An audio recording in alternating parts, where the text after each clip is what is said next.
Kettering Health Hamilton is proud to be the broadcast sponsor of the Celebrating Self series. Kettering Health Hamilton, be your best.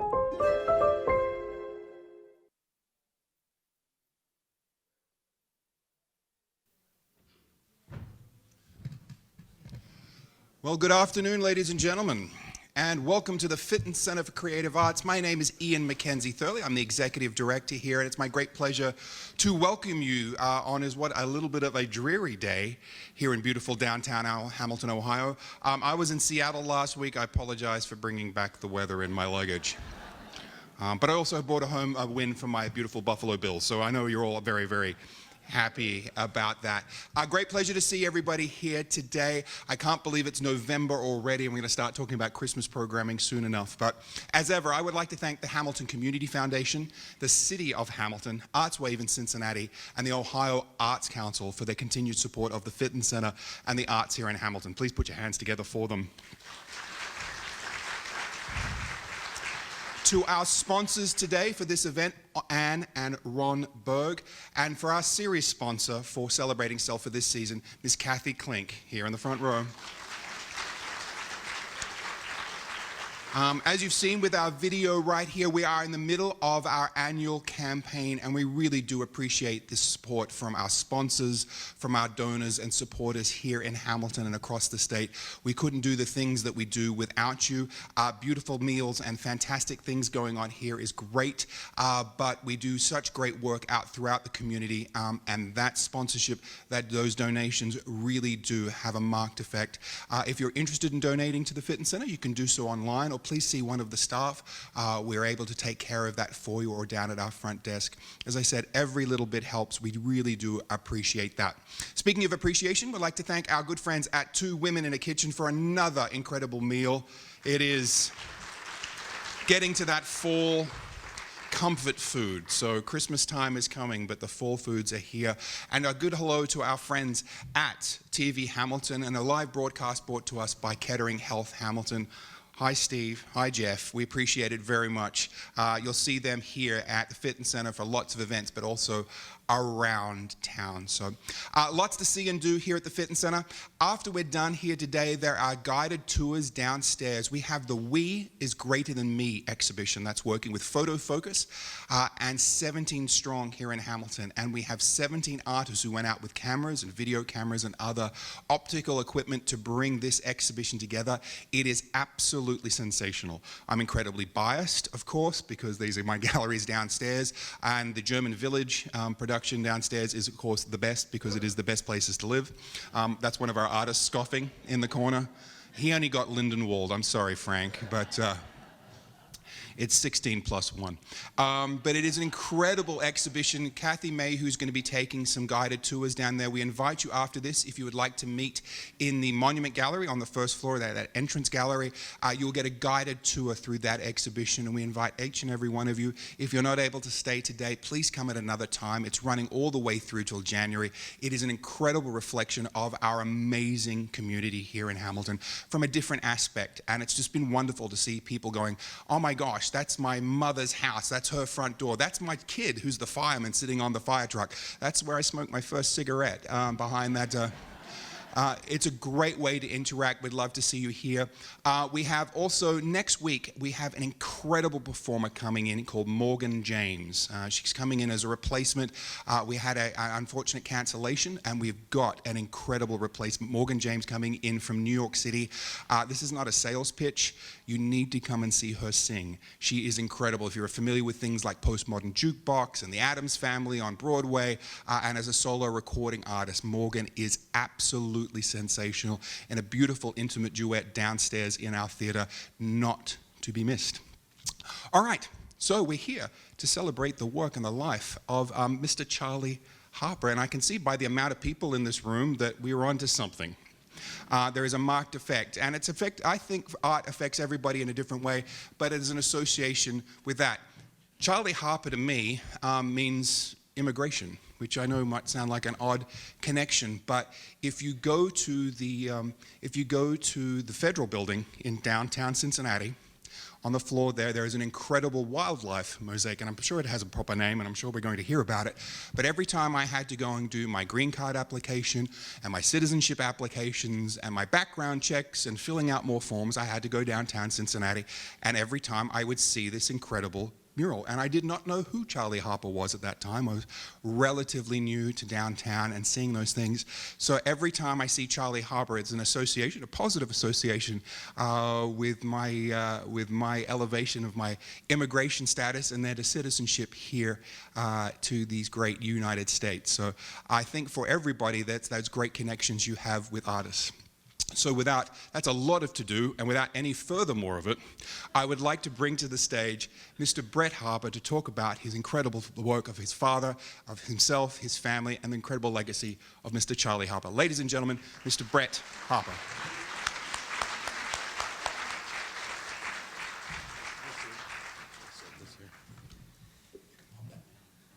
Oh, okay. Oh, that's a hard act to follow, Ian. I was honored when Ian called and asked if I would participate in this series on, I'm going to get it right, I hope, Celebrating Self. Today I want to talk about some things that those of you who know Charley from his art only may not be familiar with about him as a person. And we have always been an art family. Our first time experiencing fitting was, I think, around 1990 when Nellie Bly Hogan and Sterling Cook were here as directors. Is this loud enough? Okay. Got a frog in my throat. I know a lot about Hamilton, certainly one or two things. I worked here for 4 years at the Beckett Paper Company. Was saddened to see it torn down and fire with it, and considering how important it is historically, maybe the first business in Hamilton. And, you know, it was really the demise of folded or colored and textured paper for printing. So many changes in our society where you know, you can print things now and it's good enough, but not maybe great. Well, the Beckett product made them great. And something I learned about today was the passing of Dave Ballou, who was my boss at Beckett. I also noticed in the online that Dave was one of the most romantic people I imagine that ever was, because his wife Marge, when she was at a facility, he would call her every night and play the piano for her. So that was very striking to me. Let me advance here. Okay, Charley Harper was born in West Virginia. And he was born on a farm in a little town called Frenchton. The biggest town nearby was Buchanan, which you may see there on the top left. That's the family farm. And it was about 100 acres. There was a garden, there were vegetables, there were fruit trees, and all the things that you need to survive the Depression. And of course, you know it's a depression, but you have all the things you need to get through it. This is a painting that Charley made, probably the first year of the Art Academy in Cincinnati, from the farm out past their mailbox. And these are his parents. And this is Alma and Cecil Harper. Some names you really don't hear much anymore. Cecil was a mill store owner, feed and grain, and a farmer. And Alma, my grandmother, tended the house. and the livestock. This is little Charley in the middle. He is being flanked by his two sisters, who pretty much hovered over him like mother hens, although they squabbled a lot in later life. And this is Charley in 4th grade. He's the little boy on the bottom row, first to the left.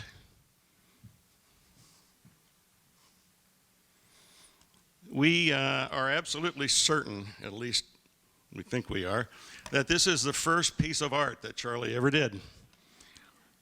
And we trace it to the 4th grade. We found it only 2 years ago. We have an archives in over the Rhine, a little area called Mohawk, and that's where the Charley Harper archives are kept.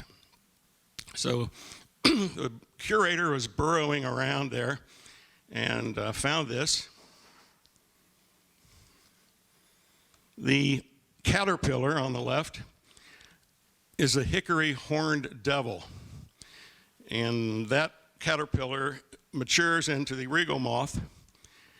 Charley, in his early years in high school, was part of a correspondence school.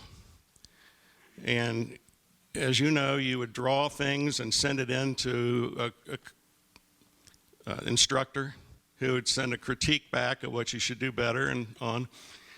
It looks like it's been eaten by a caterpillar there at the top. And this is his earliest, quote, wildlife piece. I'm not sure what it was done for, maybe his own pleasure. Charley spent a year at West Virginia Wesleyan University in Buchanan, and as he tells it, the only artwork instruction that he got was being allowed to copy wall calendar images over and over. Well, the instructor realized that he had some talent and suggested that he look into the Art Academy of Cincinnati, which was about the closest place to West Virginia that you could go to of quality. So he was interested. His father was not happy about it because he was traditionally destined to inherit the farm, not the daughters. But he had no interest in that. As he said, if you hear the word art where I live, it's probably a guy's name. So he took the train from West Virginia to Cincinnati. His mother, Alma, was crying, but they agreed to let him go. And they kind of knew, I think, that they would probably not see him much the rest of their lives. He was going on to a very different kind of life.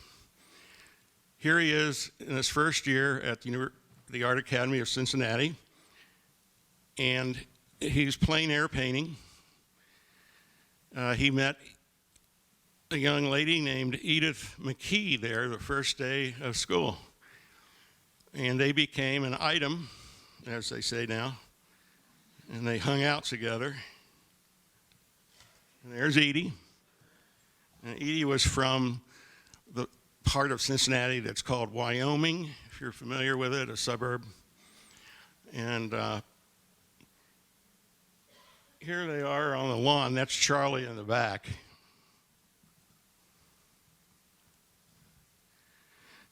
One of the influences of Charley, and there are many, of course, of any artist, is Robert Gwathmey. And Gwathmey was a black artist. And this is a silk screen. And a lot of his work, Gwathmey's work, was during the Works Progress administration. Often things like sharecroppers, cabins, with black families. He also admired Paul Klee, Miro, and others of the modernist movement. Both he and Edie were really into modern art. And in 1949, the Modern Art Society was formed in Cincinnati, became the Contemporary Arts Center. And Edie was fortunate enough to take a course by Joseph Albers, the great color theorist. He taught for a semester at the Art Academy. Charley, by that time, was home working. This is a picture of Charley when he was drafted into the Army. He thought about the Navy, but maybe he didn't like water, I don't know, or ships. But they put him through the ringer. They sent him to Delaware, the University of Delaware, where he was trained to be a recon scout. What that means is that you make maps. You make maps of the enemy positions, and one of the things he did too was to lay radios as listening devices for German tanks. And he illustrated many pictures for Star and Stripes and other military magazines. This is a painting by Edie of Charley. Here we are at the feed store in that town of Frenchton. He always claimed that he decided to become an artist when he was 2 because he fell out of the second-story house and hit his head. Here is Charley in the field, probably Holland or Germany, and it's where he always told me he learned to work fast and loose under fire. So the chaplain of his division carried his art supplies in a box, and that enabled Charley to get out and do these pictures, these paintings. Here's the book that they had him do at the end of the war about the timber wolves, where that was the name of his division. And there were many areas that they traversed on their expedition. They went through the hedgerows of Holland. They liberated a concentration camp called Nordhausen, where Werner von Braun had kept slaves to build V-2 rockets. And he did a lot of hijinks in the Army. One of them was sleeping in the Cologne Cathedral and playing the organ, which really ticked off his commander. Another time, he had to urinate, and he handed his gun to one of the very young German soldiers, the German youth, handed it to him, not thinking that the boy could turn it on him, because they were both young and naive. We have an archive, along with the other images, paintings. We have a World War II archive that in itself is a remarkable chronicle of the war. These locations are noted on the backside, what date, where it was, of many, many towns in France and Germany.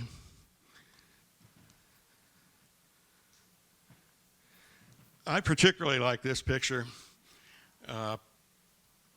It doesn't look like anything you think of Charley Harper, but because it's painted on the lid of an ammunition box.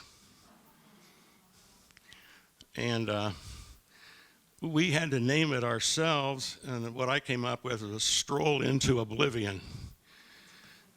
You could probably duplicate this image with all the people in the Middle East that are dying now, other parts of the world, Ukraine. And this one is called The Little French Girl. We only found it a few years ago, and it sounds like we're very disorganized, always finding things. But maybe that's because we are. But there's just so much. There's just so many Charley Harpers in flat drawers in Mohawk or over the Rhine. Now we're at August 9th, 1947. Charley got back, and he spent a year at the Art Students League of New York learning under a Czech artist whose name I cannot pronounce. And that's, of course, a place in New York where a lot of talented artists have gone through there for some period of time and teach there. But he had a real aversion to New York. He got sick. He got sick living in the apartment they found him. It was some dietary problem with his, he ate so poorly and had so little money. So he had an eye disease and finally just left after a year, came back to West Virginia. He was homesick. He came back to West Virginia and for a summer taught art at a camp. Then when he got back to Cincinnati, he had thought there in West Virginia he might become a high school art teacher. And, you know, toying with that, not being a true working artist for a while. He and Edie were kind of on the rocks at that point. I think he worried about supporting her, but she had her own job working for the Corps of Engineers in Cincinnati. She became an extremely proficient photographer and darkroom processor. She would photograph dams, hydraulic dams, and of all things, cement samples. Sounds real boring, I'm sure it was. But the point was that the dams were photographed to monitor their strength in case Germany or Japan came over here into our country and bombed our dams. And the other items, the cement samples, were side views of cement, which was being tested for forward landing bases for jet planes and the push to Japan. This, those who are familiar with modern art probably know the name of Arthur Dove, and I always accuse my father, in hindsight now, of being influenced by Dove in this picture.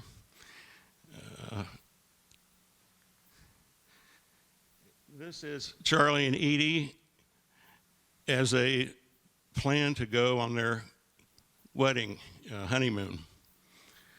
They sure look young there, don't they? So before they left in August 1947, it was a big decision to make because Edie's father lived in Roselawn with my grandmother, and he had MS. And he had to have extra care from my grandmother and Charley, who was living with them then, to get around. It's not like today where there are all kinds of nursing homes and the like. You really took care of your own. Or you knew somebody out in the country that had what they refer to as a rest home. So they went on this trip. He always said that Edie had the car, a Chevy, and he had the traveling scholarship, which was a full ride to go anywhere in the country with $10,000, you know, which, let's face it, back in that day was a folding money. So off they went, Edie feeling a little guilty about leaving her dad. And they would go and pull over in the evening alongside of the road and camp. Well, you know, try that today. I mean, probably either you'd be arrested or molested. One thing they did a lot of was they painted the same subject. Charley, from his vantage point, interpretation, and Edie of hers. So this is the Oregon haystacks. Watercolor. They went out that way. They went down to California and were able to walk up the path to Edward Weston's house, the famous photographer who was overrun by house cats. And they bought a print, black and white, glossy print from Edward Weston. They went on through the Southwest. They went to a voodoo parlor in New Orleans that was obtained by Edie because she had a friend at art school who had family there. Then they went to Florida. And in Florida, there was their old instructor of printing and silk screening at the Art Academy, Maybelle Stamper. Maybelle had a wonderful show in 2007 at the Art Museum of Cincinnati. She was a surrealist feminist artist, and her pictures are very mysterious, and the production quality is outstanding. I've got inherited a number of her pictures. She divorced her husband, Wilson Stamper, and moved to Florida and lived as a hermit.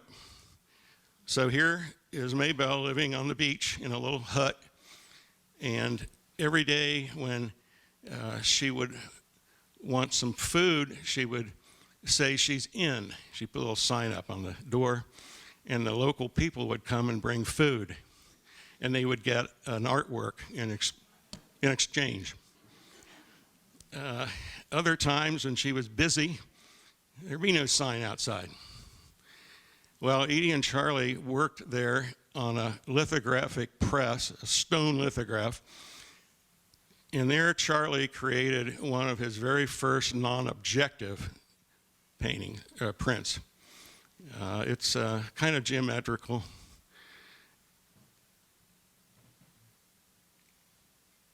Here's the other version of haystacks in Oregon. This is Charley in California.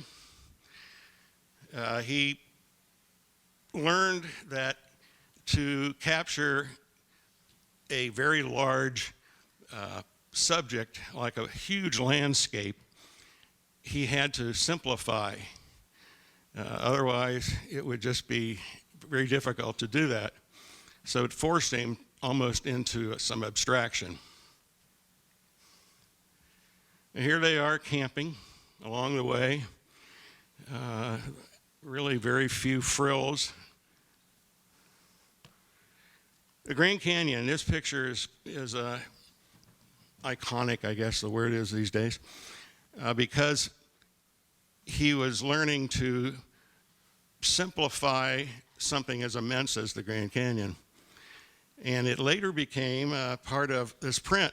It became the inspiration for a print that was done for the Ford Times magazine. It's the Ford Motor Company's magazine for owners of cars.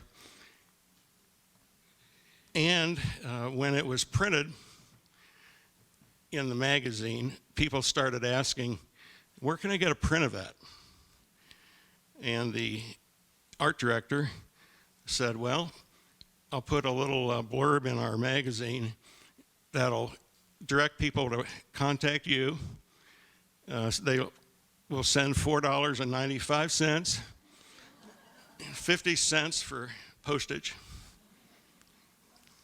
Some people just found it easier to walk down the lane to his studio. This is what we think is the first bird other than that cardinal greeting card. This was in Captiva Island, and this was done on that trip where they saw Maybelle Stamper, stayed with her.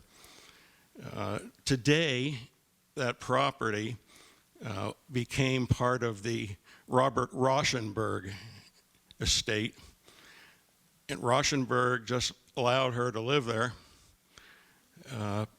And then I think he may have purchased it later after she lived on it for a good while. Now, this is the real world. Ian and I were talking beforehand about working artists. And working artists, they do a lot of things to get by. One thing they often do is they work in industry. This is a commercial art studio in Cincinnati. But you learn a lot from other people, your other associates. You learn how to do all the skills in becoming an illustrator and designer.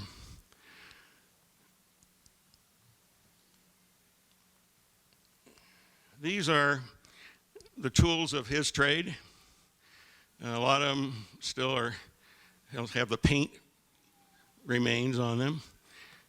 These are very familiar to draftsmen, architects who may have been on that cusp of technological revolution before CAD, CAM, and computers.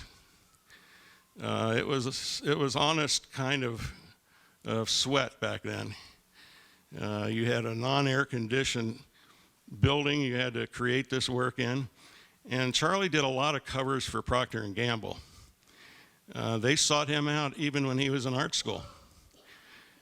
And John Ruthven, the late John Ruthven, who was our friend, said one time to me, Charley was the only guy in our class that was actually making money from his art when we were all in school together. These are familiar to many of you, triangles and curves and straight edges. Even when Charley was 83, he could still hold a drop compass with ruling pen on it and India ink, and he could draw a straight line without any wavering or variation in the width of the line. It was remarkable. Okay, we're now up to about 1961. Charley, who had been working for the Ford Times, as I mentioned, was invited by Ford to come up and hang a lot of his art in the Ford Rotunda. And that would be what today we would call a showroom, where customers could come in and they could look at all the Ford innovations and new models of car. And Charley painted a mural there on the wall called Travel, which is basically travel from early wheeled instruments like chariots all the way up to Ford cars. And it burned in 1962, burned to the ground, and all of the paintings that Charley had hung himself and three-dimensional objects as well went up in flames. Never was rebuilt. Here he is. Here he is on the left hanging his paintings, and on the right he's painting the mural, which we actually have a 5-minute video of, taken, on a whatever, reel-to-reel, I guess you call them, back in the day, that Edie took while she was up there with him.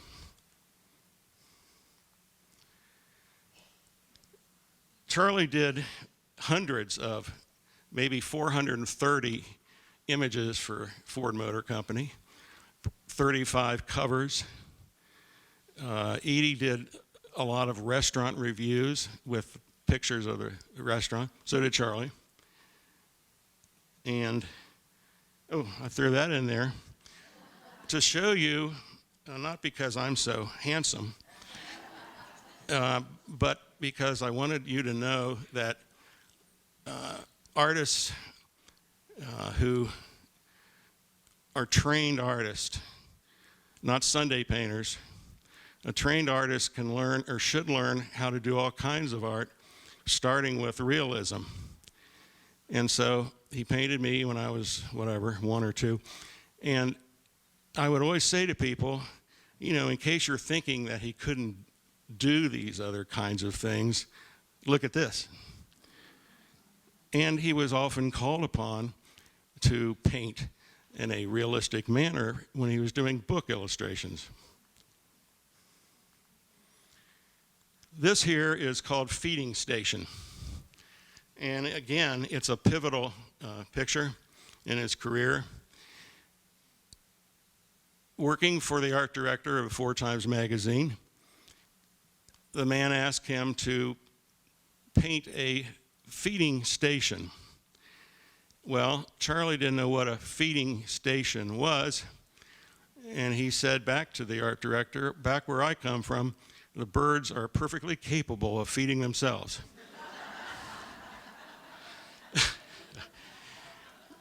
So the art director said, well, fine, Charley, I'll ship you a feeding station and you can draw it. And this became that in November of 1954. And I think maybe if as you see future images that I'm showing, you'll agree that it was sort of juvenile or sophomoric, perhaps, cartoonish, but that quickly changed. This is a Carolina parakeet, which used to be here until 1918. The last one died in the Cincinnati Zoo. And so did the last passenger pigeon, Martha. This bird died in 1918, the very last. They used to be in all of our fruit orchards and were considered pests. Can you imagine such a beautiful bird being considered a pest? This is an extinct bird, and we think it is anyway, called the Eskimo curlew. And it was part of a series called 10 Wading Birds, Extinct Birds. This is the trumpeter swan, one of my favorites. I think it's an elegant image. And they're still around. This picture is done later, but the Art Museum in Cincinnati considers it one of his best. It's called Skipping School. And one thing you'll see about Charley's work is they're not anthropomorphic. In other words, he didn't believe that animals do the very same things that we do, that they were motivated by the same survival strategies and so on. And you know, a lot of people like to do that or think that something's cute, and so, you know, they must be like us. So you can note on this the precision of those circles. Again, that was done with a ruling pen and a drop compass. You can make a mistake on an acrylic surface on canvas. I wouldn't recommend it. It's easier to do it right the first time. Okay. Charley, again, worked at the art studio from 1948 up until 1958. In 1958, he wanted to go on his own, and Golden Books of New York contacted him said they'd like him to illustrate the Golden Book of Biology. So that book, he got a manuscript. Of course, that's how it works. He got a manuscript and read through it and figured out where illustrations would be the most appropriate. There were issues. Golden Books was trying to get this book adopted in schools in California. And the California Board of Education said, no, we can't have any kind of discussion or portrayal of human reproduction. So you'll have to adjust that. Well, he painted on this book for a whole year of 1960. And I remember him being in the studio. Of course, it was not air conditioned. There were mosquitoes all over the place. And he was out there just laboring away. Here's one of the pictures that kids like the most. Not so funny anymore, they're in Florida. The DNA molecule. So, you know, he had to learn science too. I mean, that was a byproduct of reading this guy's manuscript. And he always said that that's what one of the things that he loved most about his job was learning about science without being a working scientist.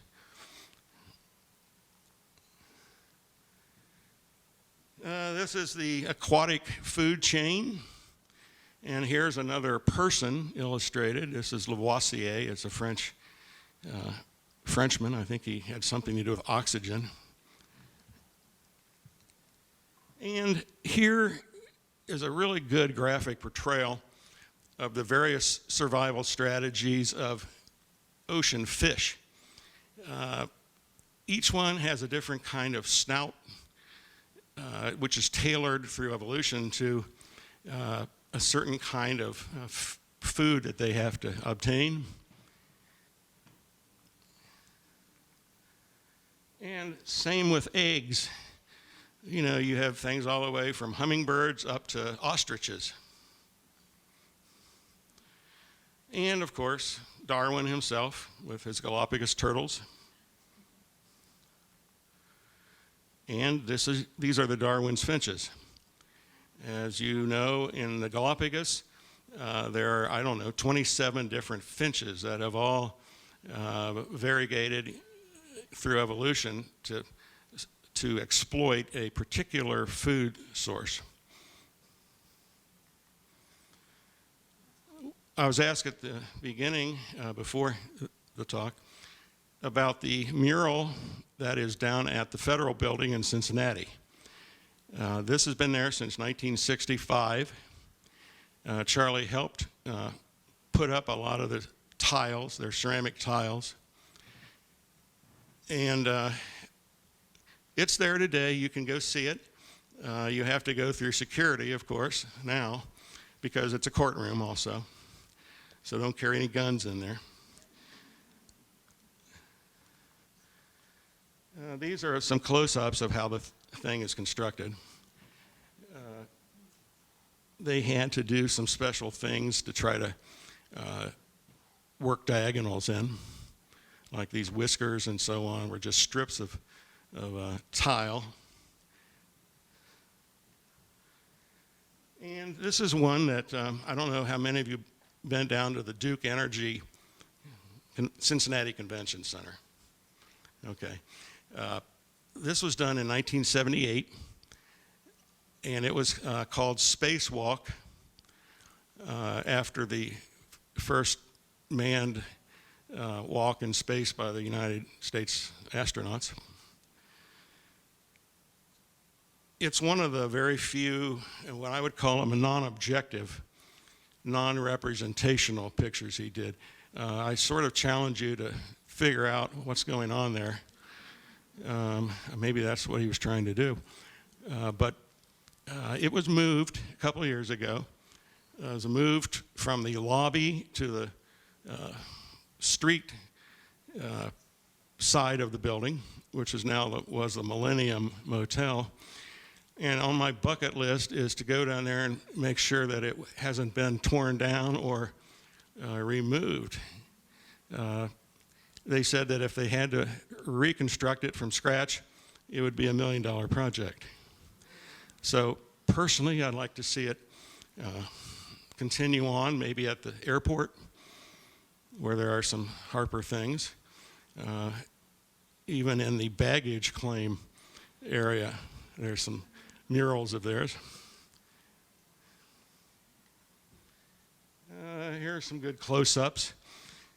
These things have life of their own in the sense that we're using images, which of course all the copyrights are owned by me, and that has enabled us to license a lot of things and take those images. And right now I'm working with the Children's Museum of Pittsburgh on a exhibit which will open at the very end of January 2025. It's called I Am Wild and features a lot of these critters. There's the spacewalk again. That's the way it looks today. Now, closer to home, drive up, I guess it's 127, to Oxford, and you will arrive at Miami University, where the microbiology department commissioned Charley to do a mural, a tile mural. It's called The Web of Life. And there was a big controversy between Charley and the architect. The architect wanted to put a pillar in front of his mural, and he got really ticked and said, "I don't like that." Well, I mean, not everyone would humor an artist. But they said, well, okay, what do you want to do? He thought about it and decided that if he had a pillar, if the pillar had a DNA molecule wrapped around it, it could be okay. And the architect said, well, you know, Charley, we do need something to hold up the building. I also can proudly say that has been made into prints at the bookstore there at Miami Cells. And the money raised supports scholarships for art students. As long as they do artwork, they can be in botany or biology, whatever, has an art connection. And that's provided a lot of scholarships through the years. Oh, yeah, okay, well, during our working lives, we were with the Framehouse Gallery of Louisville, Kentucky. And they were pioneers in distributing nationally nature art. I don't use the word wildlife art much because it has a pejorative connotation now. But we used to go around, all three of us were signed by the Framehouse Gallery to go around and demonstrate silk screening or serigraphy at dealers throughout the United States. And that was a really wonderful time we had with the dealers and meeting a lot of collectors and demonstrating. Oh, those are some of my works. The one on the left was used for the Fort Hamilton Hughes Hospital poster 100 years ago. And also a Beckett sample book. This is it's currently available book that Charley designed from front to back. He wrote all the captions in it. And it's got every serigraph that he did after the 4 times period. Now, as again, I say that the captions or print descriptions were in each page. Well, it's kind of neat to think that E.B. White, who may mean something to you as Charlotte's Web, and Stuart Little, at the time that he was doing the 4 times pictures, 21 of his images were captioned by E.B. White. And a month ago, I was contacted by Martha White, who's E.B. White's granddaughter, and she's with Harper Publishing, was asking for permission to use this 21 images along with her father's copy, her text. So that's kind of fun, you know, how these things, a small world, meeting Martha White. This is called P's and Q's, spelled like Piscine and Q's. The deal here is that fish, reef fish, will line up like this. They take their turns very politely in eating the parasites that are on the teeth of this barracuda. And so it's a symbiotic relationship. They get fed and the barracuda gets cleaned. No cavities. This I threw in just because I like it a lot. It's a painted bunning, pair of painted bunnings. You won't see them around here unless we really have some global conditions that are different, hotter than today. But this guy, they live down in Texas and South Carolina. So I saw my first one in South Carolina, and it was like a rainbow in a bottle. You've never seen anything as intense as the male painted bunning. At a feeding station. And that's a palmetto leaf. Okay, this one is Serengeti spaghetti. And that's simplified. Bengal tiger, fortunately, Mike Brown hasn't pursued us. This Bengal tiger occurred before Bengals were even running around. And this is the utterly delicious on the right. One thing about Charley is that he would paint subjects of what creatures might do if they were put in conjunction with each other. It doesn't mean that they were always going to interact like that, but sometimes, or theoretically, they could be together, and it could provide some interesting ideas. That's one of the big deal images. That's very iconic, the bird bath. That's Edie at the time of the Art Academy. And this was one of her early paintings. It was put in a church, and it's called Woodland Fauna. And she had to paint that mural on site in 1949. That's one that was done in the late 70s. Crazy Cat, Crazy Quilt. The group Artworks has taken that image and they painted on the side of the American Building in Cincinnati. That's an organization that employs youths in the summer to do these murals. Sometimes they're kids that really are art students, and sometimes they're just looking for a decent job. But they create a lot of great murals around town. This is Edie's last work. It was a heck of a project. These are the pigeons at St. Mark's Square.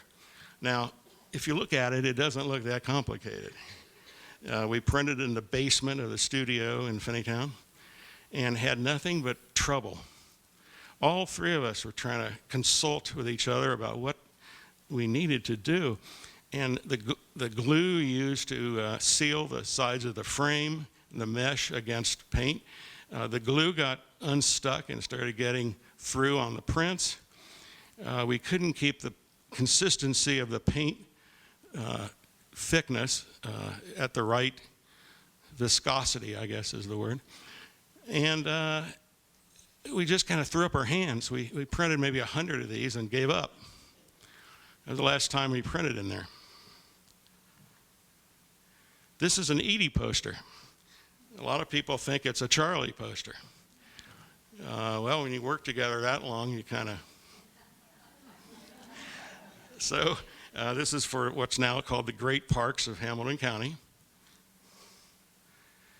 This is a triptych where all three of us have a contribution to it.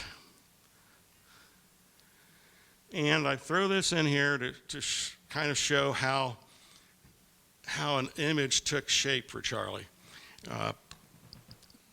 He was asked to come up to the Cornell Lab of Ornithology in Ithaca, New York. No relation to the university. But they wanted him to do a poster. And he and I drove him up there. We walked around the place. And it was political because each scientist had to have his or her project included in the birds that were in the picture. Of course, the facilities people, the director, had to have the building in the picture. Even an old tree that hung over the pond had to be in it. So Charley went to work. The very night, first night we stayed there, he sat up in bed and he said, "I've got it." I said, "You've got what?" He said, "I've got the answer to this picture. It's the Earth, a globe with all of these birds flying in front of it, representing each of these scientists' creature of study." So he presented that, which we would call a thumbnail or a maquette. And you would be surprised how many of these maquettes or thumbnails were enlarged without very much change. In other words, the idea got put down and he was able to expand on it through other procedures, often drawing pencil. He had an enlargement table, a light table, so he could bring a pencil sketch up to larger size. And of course, in silk screening, you have to cut a stencil for each color. So it's an accretive process. Black is always the last one generally because it covers everything else. So here's more stages of that. You see cutouts. It had to get approved, all things do, by the people commissioning it. And it was an interesting moment in history because one of the Cornell lab scientists just reported that they had seen an ivory-billed woodpecker in Arkansas. Well, I don't know, everybody would react this way, but we were almost floored. There was a feeling of optimism, hope among everyone that this bird, long considered extinct since 1944, had actually been sighted again, and there might be a population of some sort down there. But of course, the scientists didn't get a picture snapped. Well, unless you got a photograph, it's all rumor and hearsay. Charley did a lot of images. This one's for the Kentucky Natural Resources people. That one is a painting that was submitted to the government. And they didn't like it. They're not much fun. But what they wanted was a hardcore engineering representation of energy-saving devices. And so anyway, what his thing was saving energy. Well, why not? You know, a cat lingering on a branch. Well, too bad for the government because that became a really astronomically selling print. There's a waiting list a mile long now. There's the limp on a limb. And bring you up to 1979. This is a better situation with the government. There's a guy in Pennsylvania who is doing these little glass sun catchers, and he was cribbing them off of Charley's work. Well, he felt guilty finally. He was selling a lot of these things. So he calls Charley and asks him if he could make good or recompense by commissioning him to do park posters. He was a government printing office director in Harper's Ferry, West Virginia. The first of these was Coral Reef. Each year after this, there would be a new poster which would cover different ecological zones, or a combination of parks that have similar ecology. So there were 10 of them total before the project ended. And it only ended because the man at the parks retired. At one point, they were planning to do one for the Great Smoky Mountains. Now, that would have been a really big deal, because actually it gets more visitors than any other park in the United States. And we were also supposed to do the Oregon coast tide pools. This is also close to home. Some of you may have heard of or traveled to the Edge of Appalachia. Edge of Appalachia is a relic prairie in Adams County. It's co-managed by the Nature Conservancy and Cincinnati Museum Center. So Charley and I went out there a number of times in really the cold of winter. They had him walk 3.5 miles to Buzzard Roost, which he did.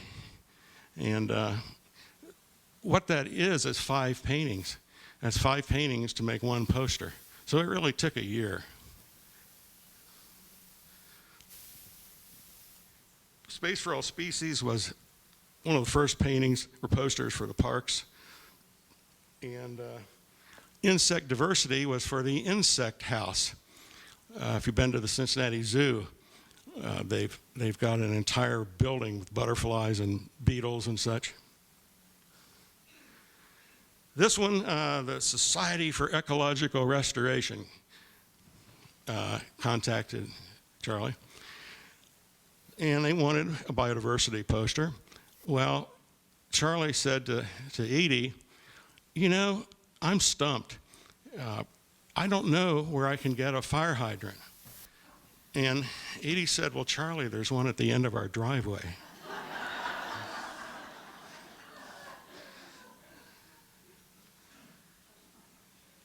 That's a zoo poster, Cincinnati Zoo, and that was used by an architectural firm to make a really beautiful mural as an entryway to the birdhouse down at the zoo.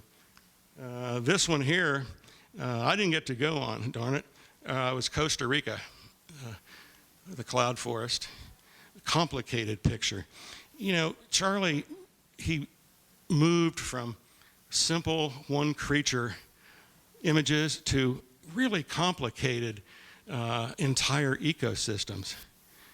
And what that does is it brings an added element of difficulty to the design process, because you've got to include all these things and they got to look good.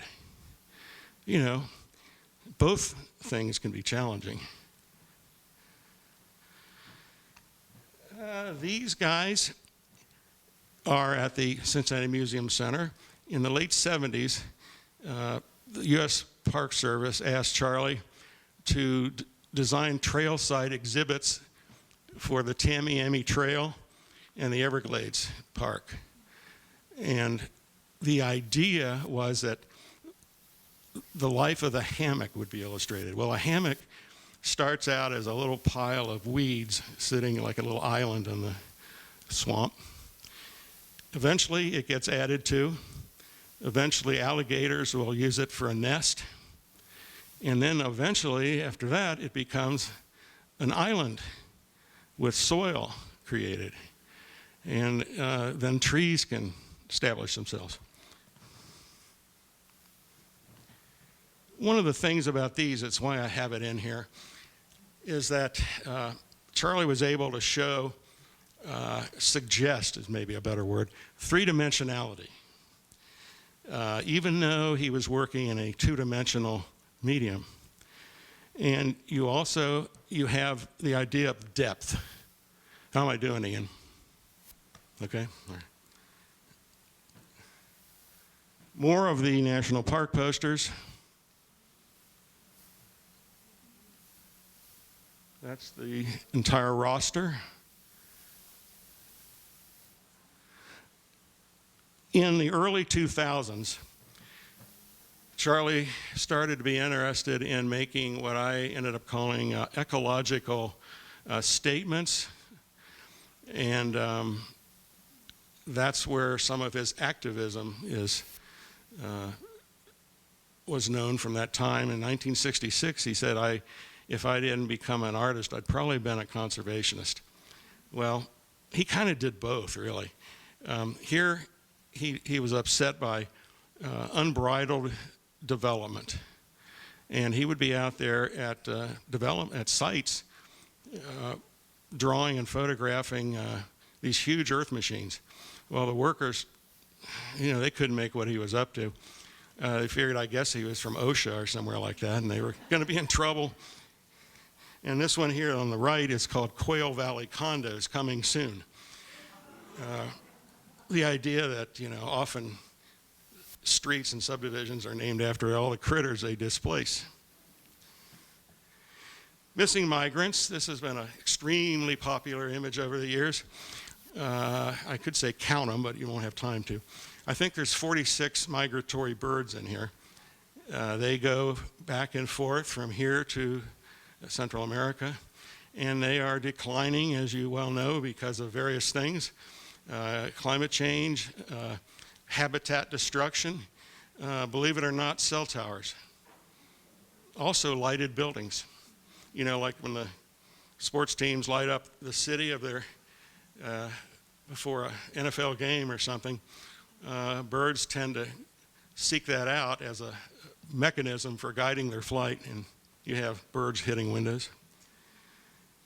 This is a house I grew up in Finneytown.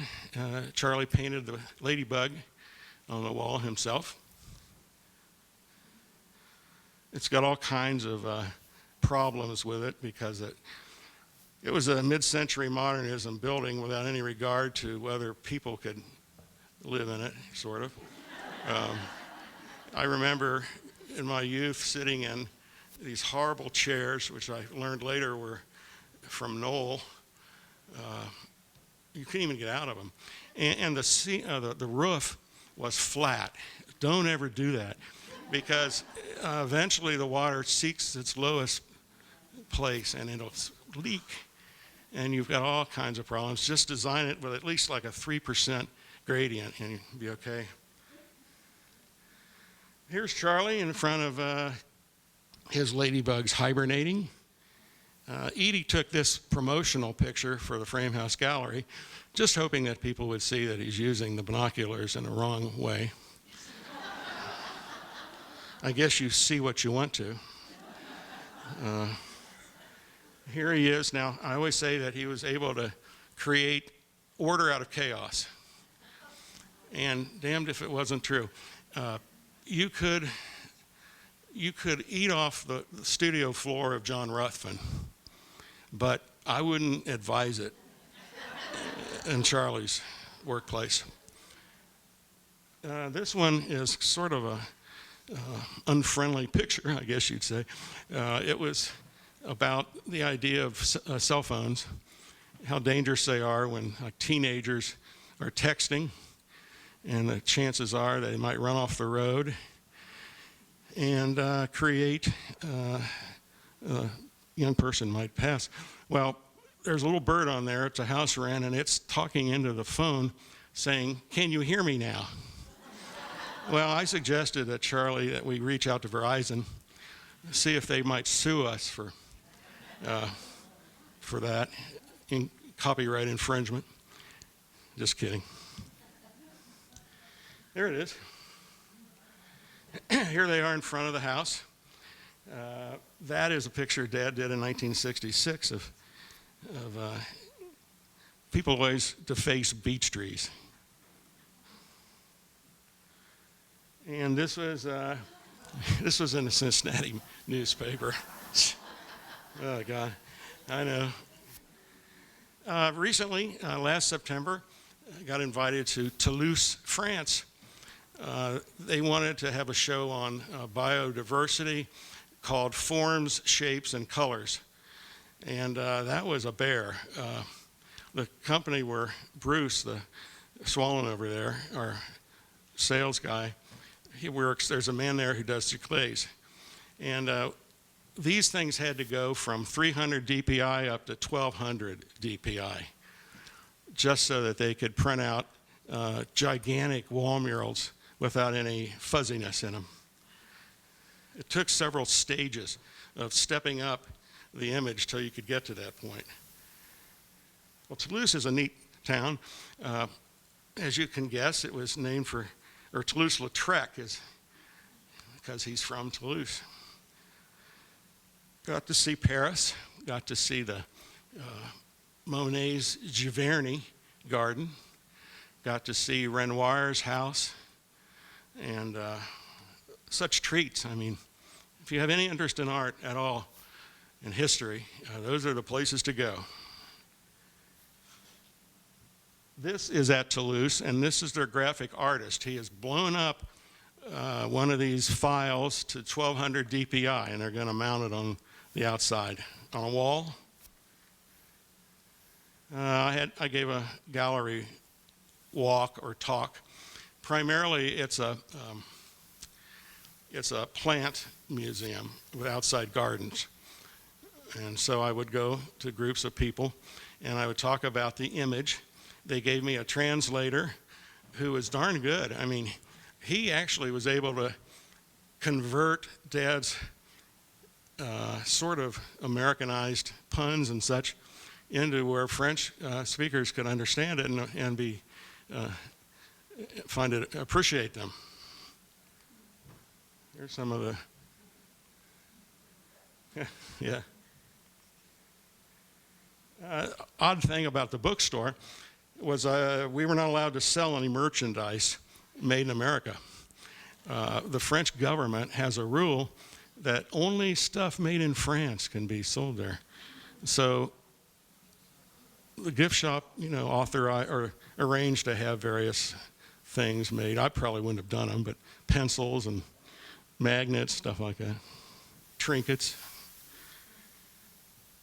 This is Blink. Some of you have been at this for several years. It's been, I guess, every year now.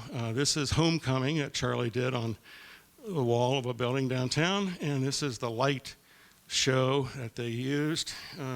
There's the actual mural. This is that Wings of the World at the bird house at the zoo. That's Edie's mural in the ferry, or not ferry, but tram part of the Cincinnati airport. This is a recent sculpture that was commissioned for Finneytown by the county park people. And they commissioned a guy to, they had 4 people presenting their ideas, and all of us picked this one. And so it's standing at the corner of a very busy intersection. And I questioned the council people, are you sure you want to do this? I thought it might distract drivers. Now, that doesn't look like much, but what they are Charley images on McDonald's couches.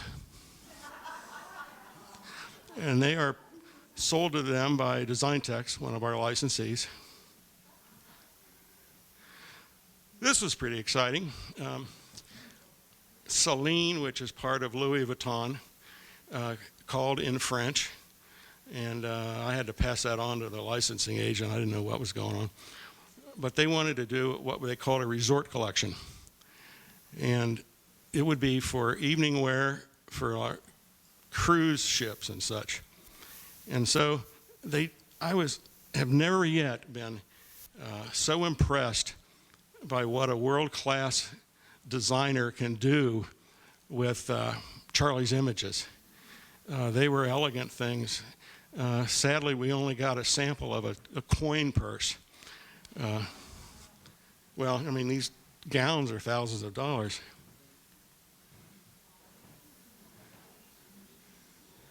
Definitely be noticed in those shoes.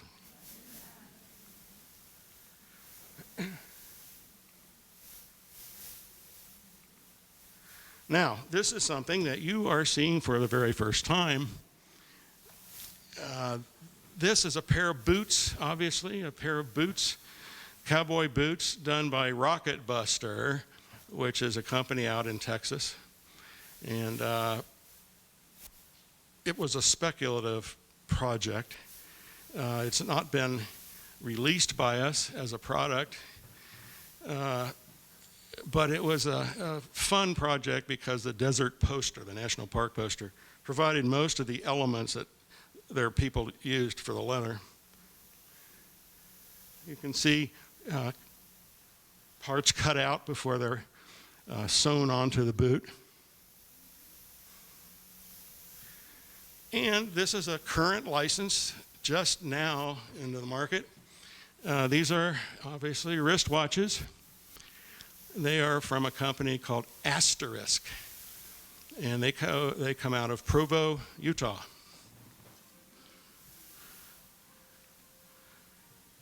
And these are new t-shirts from Culk.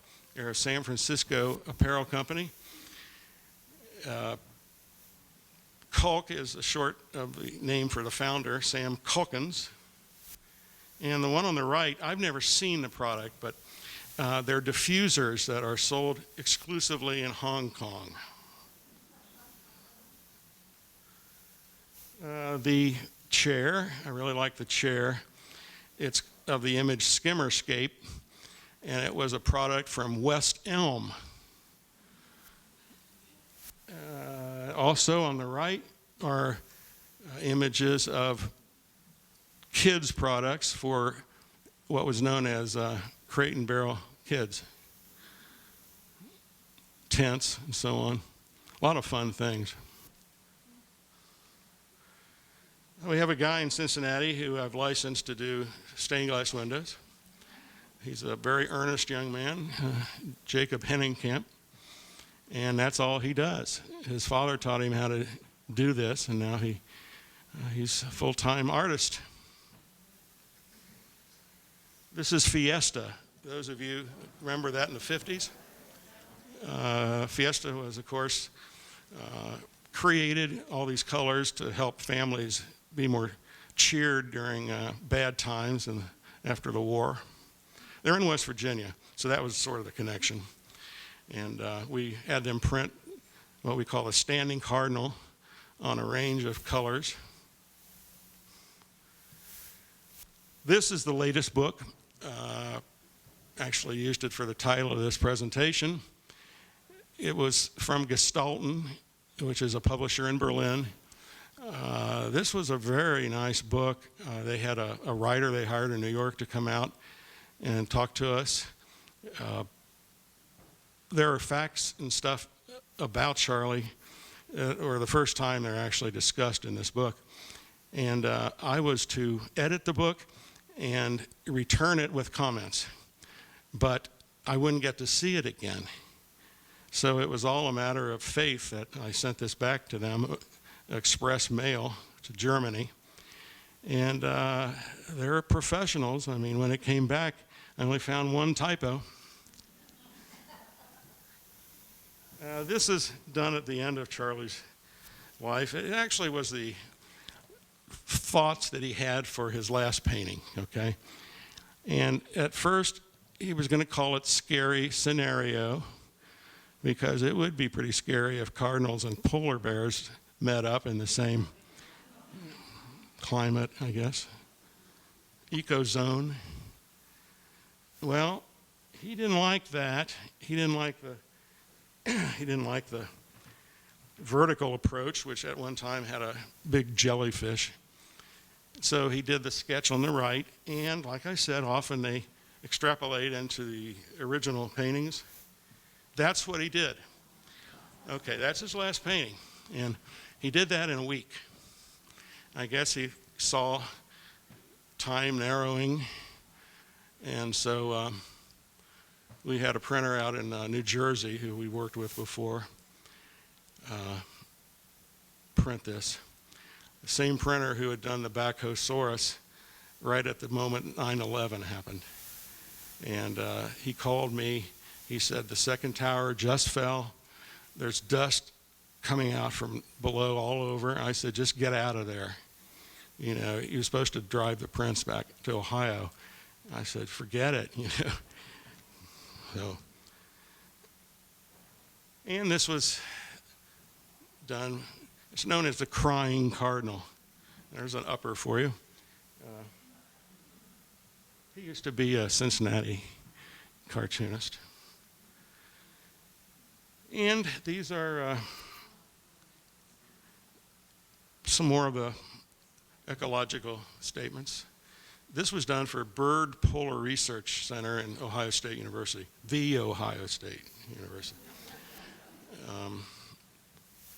They do ice core sampling up there and determine how bad the environment, the air was, 200,000 years ago compared to now. And I put this in there because I like to remind everyone that this is the only place we have. This is our home. If we blow it, right now we don't have another one to go to. I suppose that someday we may go to Mars. Doesn't look very hospitable to me. But it's a beautiful place seen from space, isn't it? And there's Charley with poisonous berries. And there he is standing in his painter's pants in front of the studio. We have those painter's pants in the archives. They have definitely seen a lot of service. And that's it.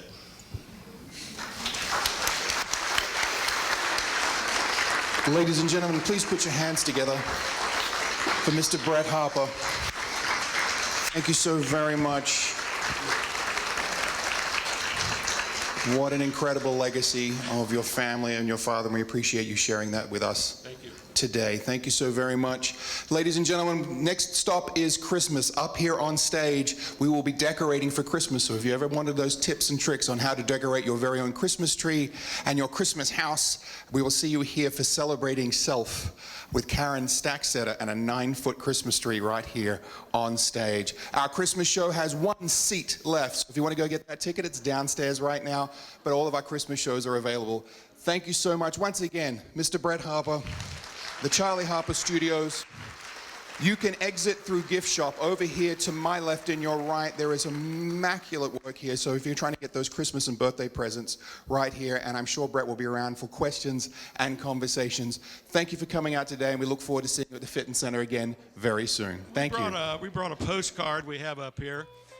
If you'd like to go to the Harper Show, it's an annual thing. It's in Montgomery at Fabulous Frames. And gives you all the details, day and time. Be there to sign things and talk.